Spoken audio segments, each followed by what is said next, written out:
Well, good morning, everybody. It's a pleasure to be speaking with you again. I was asked to give some predictions on where I think digital health is going, and so I'm going to give you 5 bold predictions, and I actually believe that they're going to happen at some period of time, but we'll see what you all think of them. I'm going to skip this because my colleague Joel Volpe already went over it, as did Prem Takazat, so I'm going to go right into our predictions. So when I talked to you earlier yesterday, I said that digital health wasn't dead, that it was actually going forward. And what I'm going to tell you today is that it's not going to exist in the next 5 to 10 years. And I don't mean that literally, and it's not going to disappear. What I'm actually saying is it's going to be integrated seamlessly into healthcare. And that's what we're looking for, is full interoperability and a seamless integration of digital health into the healthcare system. And let's use banking as sort of an example. You know, digital banking didn't replace traditional banks. If you look at Chase, they have about 100 branches, on the island of Manhattan. What it did do was create new channels. And it's hard to remember banking really before mobile and online and more customer interaction. And it also created tremendous operational efficiencies. And that's what I think is going to happen with healthcare. It's going to go through that same transformation. So again, not really going to disappear in the way that we think it is, but the point solutions that you see today won't be point solutions anymore. What we're hoping for is full integration into the healthcare system.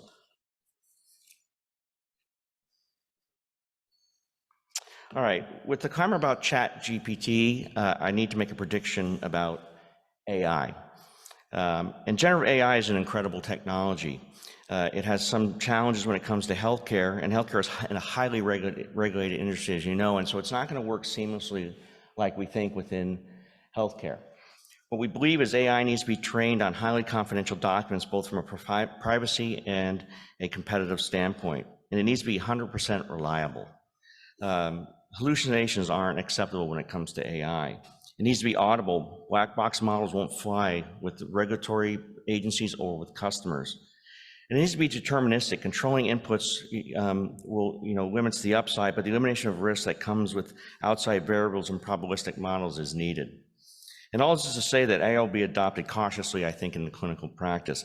But there's plenty of administrative and operational functions that can be improved dramatically through the AI use. In an industry that has established an estimated 30% of wasted spending, AI can actually help with those kind of efficiencies. But it's going to be slow, just because of the clinical nature and the unpredictable nature of AI at the moment, but it's coming. All right, the pandemic created a mad rush to virtual care. And telehealth companies' stock prices shot up accordingly. We heard about, Livongo and telehealth and those type of companies. But while telehealth has value, it's been overhyped a little bit. And at the end of the day, it won't change the paradigm of healthcare. Infrequent visits with doctors and little follow-up, still exist. But we'll see patient engagement platforms emerge that use digital technologies to monitor and engage patients. So what are the things we're going to start to see is the increase in monitoring of patients that, combined with telehealth, will actually be the way forward. Ultimately, what we'll see is that all doctor visits should be augmented if they're using things like telehealth with remote monitoring and other technologies that allow them to understand, what's happening with the patients in real time.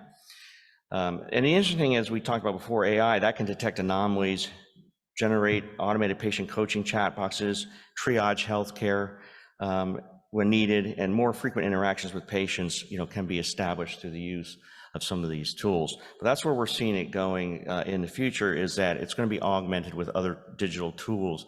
But as a standalone, it's not as efficient as one thinks. And the other thing with telehealth, what we saw, what it did with the pandemic, is that it really was used mostly for acute care. Where we see the lack of telehealth is in chronic care. And then how do we integrate chronic care back into the telehealth system? And I think that's where it's going. And then more patients will use it as long as we can integrate that into the system. All right, the next one is that, the pandemic starkly showed that there's a lot of disparities in healthcare and health equity across not only the United States, but around the world. But what's interesting, digital health solutions can help address these variations around access to care.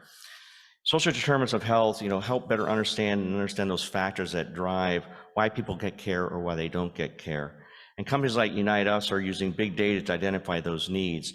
And what we're starting to see is we're starting to begin to address those issues much more in real time than we ever did in the past. We did talk about patient health and telehealth platforms. Those type of platforms, remote monitoring, helps with social determinants of care and health equity because we can reach more patients than we did before, but we have to use the right types of tools to reach those types of patients. The whole idea is to extend care as far as we can. And together, these types of capabilities are really going to change the way we see healthcare happening. But the most important thing is we got to give every patient access, no matter what their situation is, no matter where they live. Everybody should have equal access to healthcare, and that's what I think we're really striving for. I think you'll really see an uptick in this whole health equity and social determinants of health. Oh, sorry, I didn't know it built. I apologize for that. And then finally, digital transformation will transform the way the pharmaceutical industry operates today, and where life science companies are going. And you can see it's really across the pharmaceutical value chain. Everything from novel platforms combined with new diagnostic modalities will improve our understanding of diseases and improve the way we do drug discovery. We're seeing a tremendous adoption today by the pharmaceutical companies of AI and ML and drug discovery, target ID, clinical operations, how we do clinical trials. So a huge adoption going there, but it really goes across the entire value chain. We're seeing changes in supply chain. We're adopting technologies in manufacturing and supply chain, the way we deliver products, how we track, trace, prevent fraud, how we manage goods coming in, manage goods going out. This is all around data and analytics. We're seeing, as we mentioned earlier, lots of digital adoption around the customer side, whether it's remote monitoring, whether it's use of things like telehealth. But these technologies are all being integrated into the pharmaceutical value chain. And of course, real-world evidence and data is another big space where pharma companies are not only trying to get access, but understand outcomes and insights from data, not only within the United States, but around the world. So what we're going to see is a greater adoption by pharma around the use of these digital tools. So as I said, here are your predictions. Hopefully you might agree with them. But I'll add the last one, which was number 6. Most end up being wrong, actually. But they're kind of right too. In some way or form or another, these 5 predictions are going to happen. Maybe not quite the way I said, but they're coming. And and I think it's important that we understand that technology will impact healthcare. Digital will impact healthcare. It's just a timing factor right now when it's going to happen. So, like I said, I think most of these are pretty on target. But then again, they're just predictions. So we'll see. But thank you for your time. I really appreciate it. Enjoy the rest of the conference. And I'm sure I'll be back up here, I think, tomorrow on another chat. But thank you.